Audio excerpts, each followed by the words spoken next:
Teacher, where do foods come from? So me and my mom were grocery shopping the other day, so I began to wonder, where do foods come from? Even before they were put into shelves of grocery stores, where did they come from? Well, you see, food comes from what we call agriculture. Teacher, what is agriculture? Well, agriculture is the science, art, and practice of cultivating soil, growing crops, and raising livestock to produce food, fiber, and other products for human use. Does our country practice agriculture? Well, yes, but the Philippine agriculture continues to experience low productivity because many farms still rely on manual labor instead of modern machineries, leading to slow adoption of smart farming technologies and limited access to quality seeds, fertilizer, irrigation, and post-harvest facilities.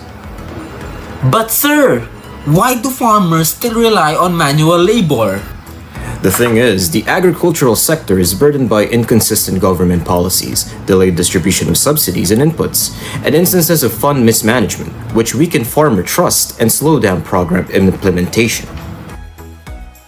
Seeing that the Philippines agriculture has many problems, why continue practicing it? Well, the most critical reason is that agriculture feeds the nation, especially with the production of rice, corn, and root crops being the primary source of food for over 110 million Filipinos. Relying entirely on imports would make the country vulnerable to the global price fluctuations, supply chain disruptions, and geopolitical instability. Next would be the agricultural remains a major pillar of the employment, particularly in the rural areas, because the agricultural sector employs around 25 to 30% of the country's labor force. Abandoning agriculture would lead to massive joblessness and social upheaval in the countryside, worsening poverty. And finally, the economic contribution of agriculture. Despite a declining share in the GDP due to industrialization, agriculture still plays a vital role. It contributes a significant portion of the country's GDP, around 9 to 10% in recent years. Agricultural products like bananas, pineapples, coconuts, and sugars are important exports, generating a crucial foreign exchange revenue for the country. So, yeah, that's why we still practice agriculture despite the enormous problems that we face in the Philippines. Agriculture is relevant because it plays a vital role in sustaining human life and supporting national development. It is the primary source of food that people need for daily survival, making it essential for health, growth, and everyday living.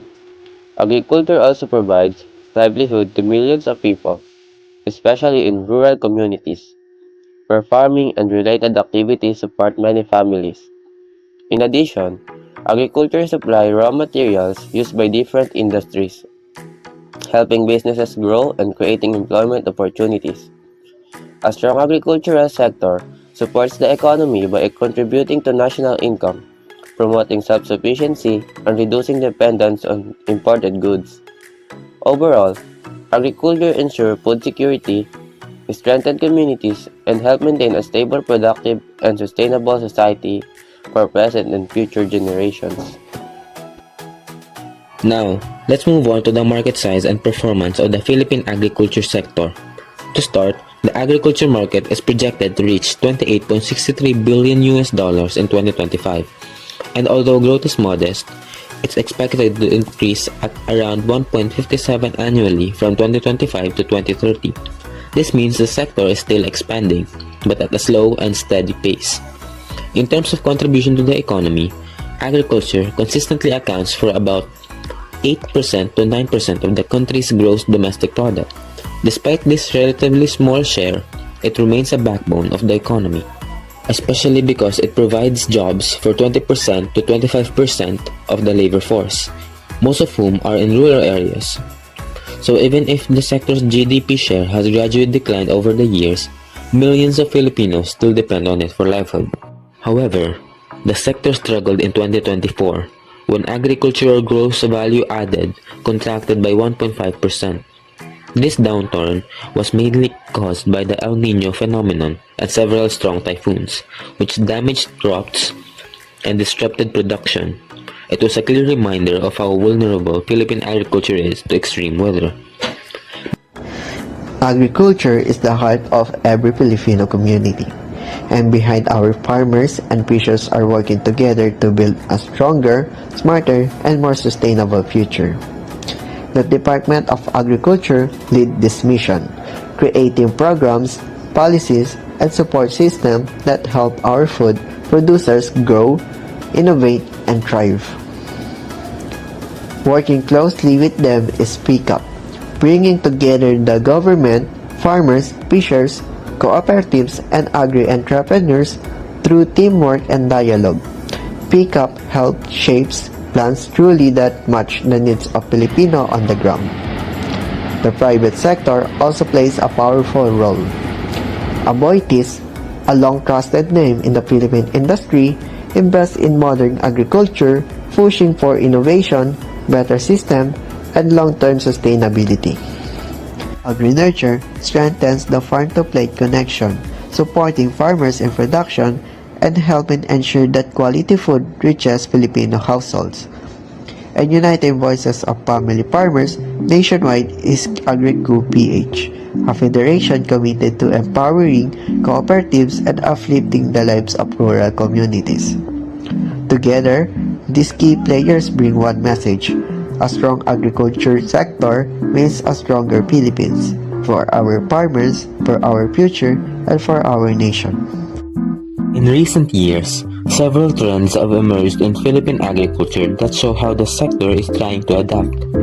One major trend is the push towards smart farming and agriculture 4.0, aimed at increasing productivity and attracting younger farmers.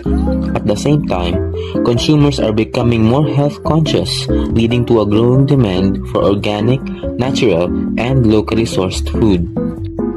Another strong trend is the increasing impact of climate change. More frequent typhoons, unpredictable rainfall, and prolonged droughts caused by El Nino continue to disrupt farming activities. There is also a gradual shift among urban consumers toward plant-based diets and food alternatives, which is beginning to influence demand for traditional agricultural products. However, these trends also highlight the sector's major problems. Despite the push for modernization, many farmers still rely on manual labor and outdated practices due to limited access to machinery, quality inputs, irrigation, and post-harvest facilities. High production costs combined with low farm gain prices further reduce farmers' income and limit their ability to invest in better technologies. Climate trends expose the sector's vulnerability to natural disaster worsened by insufficient irrigation system and weak agricultural insurance coverage. Thus, the heavy dependence on imports, governance issue, and slow bureaucracy discourage private investment, make it harder for local farmers to compete. Agriculture remains a vital pillar of the Philippine economy, serving as a primary source of food, employment, and rural livelihoods, while supporting national economic stability. Despite its importance, the sector continues to face persistent challenges such as low productivity, climate vulnerability, high production costs, fragmented land holdings, weak governance, and heavy dependence on imports. These structural issues were further exposed by the severe impacts of droughts and successive typhoons, which led to a significant contraction in agricultural output and heightened food security risk. Although recent recovery shows resilience, sustainable growth requires fundamental reforms rather than short-term relief.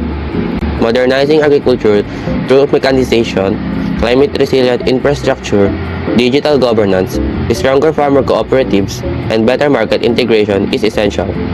By adopting long-term systemic solutions, Philippine agriculture can become more competitive, resilient, and inclusive, ensuring food security and improved livelihoods for future generations. It's clear that the time for piecemeal support and short-term subsidies is over. The immediate and profound damage caused by climate events in 2024 is a clear signal that resilience is no longer an option, but a national security imperative. We must shift public spending from temporary relief to long-term public good investments in integrated R&D, resilient infrastructure, and digital governance.